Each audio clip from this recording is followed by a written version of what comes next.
seul épisode de la série dont l'animation a été dirigée par Nobuyoshi Oshikawa. Je ne cache pas qu'il est difficile de passer après l'épisode 111, qui était brillant sur bien des aspects. Alors que jusqu'à présent, l'adaptation de cet arc avançait à toute vitesse, ici, Seiya décoche plusieurs coups à l'empereur, en vain. Dans le manga, il utilise immédiatement son arc. On a droit à une réalisation qui reprend certains ingrédients du troisième film. L'épisode est réalisé par Katsumi Minoguchi, et comme souvent dans les flashbacks avec ce réalisateur, la colorisation y est très singulière. On le remarque ici à travers la discussion entre Kanon et Saga.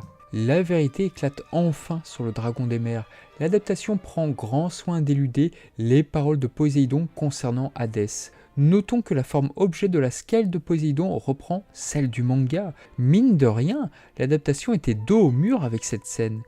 Musicalement, il est très intelligent d'avoir utilisé le thème dédié à Saga du troisième film, à savoir le thème M315, lors de la scène où il se querelle avec son frère Kanon.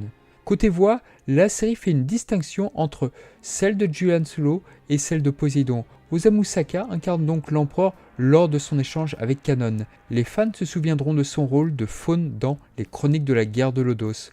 On peut donc dire que Poséidon, à l'instar de Saga, aura eu lui aussi 3 comédiens si l'on compte en effet la voix maléfique qui manipulait Hilda. Ikki apprend alors la vérité sur Kanon qui osa manipuler un dieu. On peut constater que, dans l'anime, il est logique que le symbole du phénix revienne de la dimension de Kanon, car c'est dans ce support qu'il a subi l'Another Dimension de Saga.